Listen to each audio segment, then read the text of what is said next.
कि स्कॉलरशिप मिलता कितना है। आपको भी लेसन प्लान वगैरह सब कुछ बनाना पड़ता है, स्कूल में एक्टिविटी वगैरह कराना पड़ता है। हेलो दोस्तों, जोहार और मेरे चैनल में आपका स्वागत है फिर एक बार।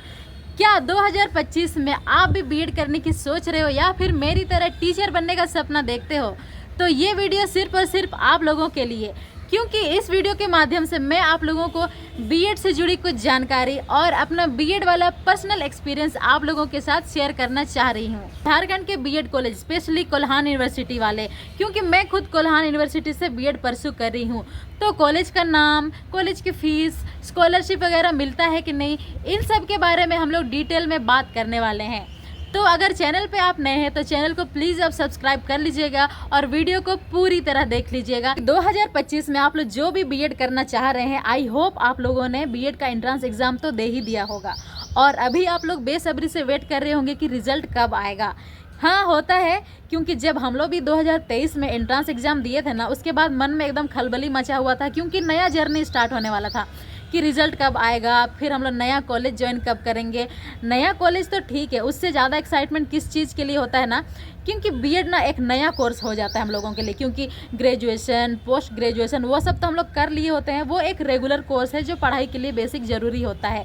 लेकिन बीएड हम लोग के लिए इसलिए स्पेशल हो जाता है क्योंकि ना ये हम लोग के लिए वोकेशनल हो जाता है, मतलब किसी एक पेशा को हम लोग चुनने जा रहे हैं इस बीएड कोर्स के माध्यम से, तो इसीलिए एक्साइटमेंट तो होता ही है। ठीक है, बहुत ज़्यादा एक्साइटमेंट होता है, मानते हैं, लेकिन अपना थोड़ा पर्सनल एक्सपीरियंस मैं बता दूं कि बीएड में जब एडमिशन ले लोगे ना और कुछ समय बाद जब बहुत सारा असाइनमेंट, फिर स्कूल इंटर्नशिप, ये वो बहुत सारा लोड हो जाएगा ना, तो एक बार के लिए दिमाग में ज़रूर आता है कि भाई मैंने बीएड चुना ही क्यों।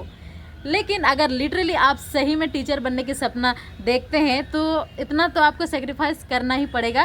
वैसे ये तो एक पार्ट हो जाता है बीएड का, तो इतना तो करना बनता है। और जो भी एक्टिविटीज़ होंगे, टास्क होंगे, सब चीज़ आप लोगों को पूरा करना है और मज़ा बहुत आता है। थोड़ा सा हेक्टिक लग सकता है, लेकिन ये जो होता है ना जर्नी, वो फिर से आने वाला नहीं है, इसलिए इंजॉय करिएगा अगर आप लोग बीएड में एडमिशन लेने वाले हो। चलिए अब बात करते हैं मेरे कॉलेज के बारे में, क्योंकि पिछले वीडियोज़ में आप लोग बहुत ज़्यादा पूछ रहे हैं ना कि दीदी आप कौन सा कॉलेज से बीएड कर रहे हो, आपका फीस कितना है, स्कॉलरशिप मिलता है कि नहीं, सब्जेक्ट क्या है, कौन कौन सा सब्जेक्ट लेना चाहिए। तो चलिए आप लोगों को बताते हैं। तो आप लोगों को बता दूं, मैं रहती जमशेदपुर में हूं और बीएड भी जमशेदपुर के ही कॉलेज से कर रही हूं। तो मेरा कॉलेज का नाम है जमशेदपुर कोऑपरेटिव कॉलेज। ये एक कोएड कॉलेज है, मतलब कि यहाँ गर्ल्स एंड बॉयज़ दोनों के लिए सीट अवेलेबल है। और आप लोगों को, बहुत लोगों को पता होगा कि बीएड में सीट कितना होता है, 100 सीट। तो यहाँ पे गर्ल्स एंड बॉयज़ दोनों के लिए है, तो कंपटीशन थोड़ा टफ हो सकता है। तो मेरा जो कॉलेज है ना, जमशेदपुर कोऑपरेटिव कॉलेज, ये एक अर्ध सरकारी कॉलेज है, मतलब कि सेमी गवर्नमेंट बोल सकते हैं, ना तो पूरी तरह सरकारी है, ना ही पूरी तरह प्राइवेट है। और जैसे कि आप लोगों को पता है, झारखंड में तो मात्र 4 ही सरकारी कॉलेज है, और सरकारी कॉलेज में एडमिशन लेने के लिए भाई मार्क्स भी तो उतना अच्छा लाना पड़ेगा ना। तो हम तो उतना टारगेट भी नहीं रखे थे, क्योंकि हमको पता है कि हम कितने पानी में हैं, तो उस हिसाब से मेरे लिए कोऑपरेटिव कॉलेज ही बेस्ट है। लेकिन कोऑपरेटिव कॉलेज में भी एडमिशन लेना इतना आसान नहीं है, क्योंकि एक तो बात वही है कि गर्ल्स एंड बॉयज़ तो कंपटीशन ऑलरेडी टफ है, लेकिन वहाँ पे सीएमएल रैंक और कैटेगरी रैंक वगैरह भी बहुत अच्छा आना चाहिए। तो भाई मेरा तो शुरू से ही क्लियर था कि हमको बीएड करना है तो कोएड में ही करना है, क्योंकि इंटर के बाद मैं वुमेंस, गर्ल्स ऐसे पढ़ के मैं बोर हो चुकी थी। तो इसमें मैंने एडमिशन लिया और कोएड में पढ़ने का बहुत ज़्यादा बेनिफिट भी हमको दिखता भी है, क्योंकि अगर आप गर्ल्स में पढ़ोगे ना, तो लड़कियों का तो पता नहीं आदत क्या होता है, वो अपने में ही सिमट के रह जाती है। अगर आप ऐसे गर्ल्स बॉयज़ में पढ़ोगे ना, तो थोड़ा सा आपका ना माइंडसेट थोड़ा सा ब्रॉड हो जाएगा, थोड़ा सा खुल जाएगा। और वहाँ पे पता है लड़के बहुत सारा कोऑपरेट भी करते हैं, मतलब कोऑपरेटिव कॉलेज तो है ही, और मेरे जो क्लासमेट है और कॉलेज के लोग हैं, लड़के लोग बहुत ज़्यादा कोऑपरेट करते हैं और बहुत ज़्यादा हेल्प मिलता है, तो अच्छा है। चलो अब बात करते हैं मेरे कॉलेज का फ़ीस कितना है। ठीक है, तो 4 सेमेस्टर है हम लोग का, 2 साल का कोर्स है, उसमें 4 सेमेस्टर है। तो हर सेमेस्टर में हम लोग का 20-30 वैसे करके है। तो टोटल ओवरऑल मेरा फ़ीस है 1,30,000 एसटी का। तो उसमें से अगर जनरल का बोला जाए तो उसमें से 5-10 हज़ार थोड़ा सा अप डाउन हो सकता है। तो मेरा जो फ़ीस है वो 1,20,000 है, जिसको हम लोगों को इंस्टॉलमेंट में भरना होता है। तो पहला सेमेस्टर में तो एडमिशन टाइम जो फ़ी लगता है वही हुआ, फिर सेकेंड में हुआ, फिर थर्ड में, फिर फोर्थ में, ऐसे करके आप लोगों को 1,20,000 का फ़ीस पूरा देना है। और साथ ही साथ जो एग्ज़ाम फ़ीस वगैरह होता है वो तो अलग होता ही है। तो मेन जो फ़ीस होता है वो 1,20,000 का फ़ीस है। तो फ़ीस के मामले तो मेरा कॉलेज बेस्ट ही बेस्ट है हमको जहाँ तक लगता है, क्योंकि भाई जमशेदपुर में तो इतने महंगे महंगे कॉलेज है, बीएड कॉलेज, जैसे कि श्रीनाथ हुआ, और भी बहुत सारे प्राइवेट हैं। और आप लोग बहुत ज़्यादा पूछते हैं कि स्कॉलरशिप मिलता भी है कि नहीं, और मिलता है तो कितना मिलता है। तो हाँ भाई, स्कॉलरशिप मिलता है। अगर सरकार के पास पैसा हुआ ना तो स्कॉलरशिप आपको मिलेगा। अगर आप ST SC OBC से बिलोंग करते हैं और अगर उस क्राइटेरिया पे हैं कि आपको स्कॉलरशिप मिले, तो स्कॉलरशिप का फ़ायदा आप लोग ज़रूर उठा सकते हैं और उठाना भी चाहिए। क्योंकि भाई इतना ज़्यादा फीस लगता है ना BEd का, अगर आप स्कॉलरशिप नहीं लोगे तो पूरा पॉकेट खाली होने वाला है। तो स्कॉलरशिप तो लेना ही चाहिए। अब बता दें कि स्कॉलरशिप मिलता कितना है। तो आपका जितना जो फीस रहेगा ना, जैसे कि मेरा कॉलेज का है 1,20,000 या 30,000 ओवरऑल पूरा BEd कोर्स का, तो उसी हिसाब से आपको स्कॉलरशिप भी मिलता है। पहला और दूसरा सेमेस्टर मिला के मुझे मिला था 56,400 कुछ रुपया मिला था। तो वो पहला सेमेस्टर और दूसरा सेमेस्टर का फ़ीस तो हो गया, ठीक है। वैसे पहला सेमेस्टर का फ़ीस तो आप लोग को एडमिशन टाइम ही देना होगा, उसके लिए तो पहले से आपको जुगाड़ रखना ही होगा। और दूसरे सेमेस्टर के टाइम में मेरा स्कॉलरशिप आ चुका था तो मैंने उससे पे कर दिया था। फिर थर्ड एंड फोर्थ सेमेस्टर को मिला के भी शायद उतना ही आने वाला है, क्योंकि अभी तक हम लोग को आया नहीं। अभी हम लोग ई-कल्याण का प्रोसेस तो पूरा कर चुके हैं, लेकिन अभी तक स्कॉलरशिप मिला नहीं है। तो आई होप उतना ही मिलेगा।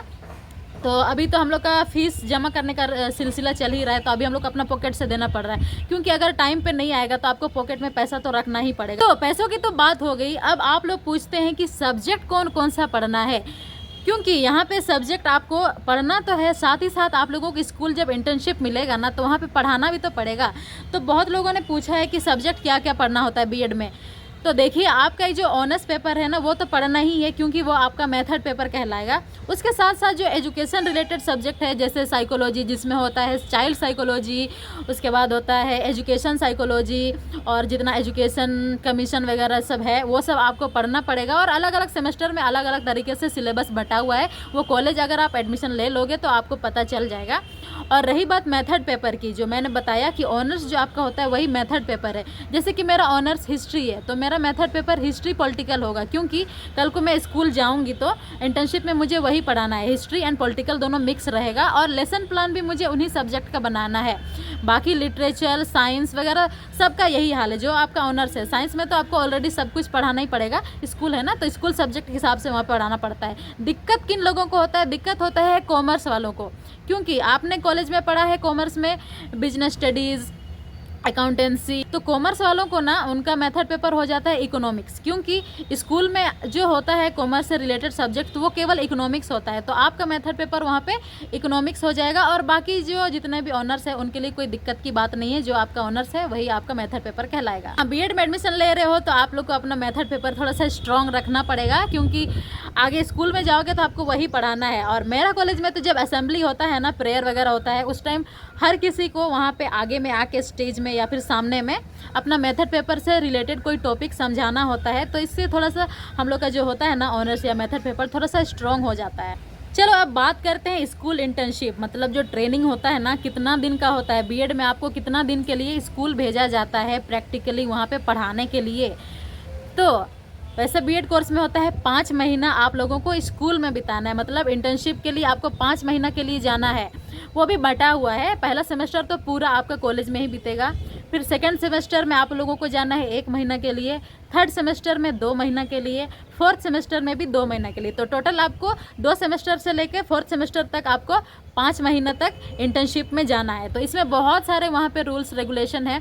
जैसे कि पहली बार जब आप इंटर्नशिप में जाओगे वो ऑब्जर्वेशन पीरियड होता है, फिर भी उसमें आपको भी लेसन प्लान वगैरह सब कुछ बनाना पड़ता है, स्कूल में एक्टिविटी वगैरह कराना पड़ता है और रिकॉर्ड रखना पड़ता है। और इंटर्नशिप वाला टाइम ही सबसे ज़्यादा गोल्डन टाइम होता है जितना भी आप BEd का कोर्स करोगे, ठीक है ना। क्योंकि एक्चुअली में तो आप वही करने जा रहे हो ना, टीचिंग के लिए ही प्रैक्टिस करने जा रहे हो। बाकी थ्योरी वगैरह तो होते रहेगा, एग्ज़ाम क्लियर तो होते ही रहेगा। मेन जो टास्क है वही है, बच्चों को कैसे टैकल करना है वही है। एक बात और मैंने बोल दिया आप लोग को कि मेथड पेपर आप लोग को पढ़ाना है स्कूल में। हाँ वो तो पढ़ाना ही है, लेकिन अगर एक्चुअल में आप स्कूल चल जाते हो ना, वहाँ डिपेंड करता है स्कूल टीचर्स पे।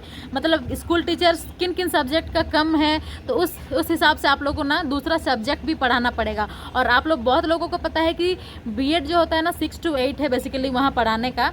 अगर आप PG वगैरह किए हैं तो आपको +2 भी मिल सकता है, लेकिन ऐसा उम्मीद लेके मत जाना।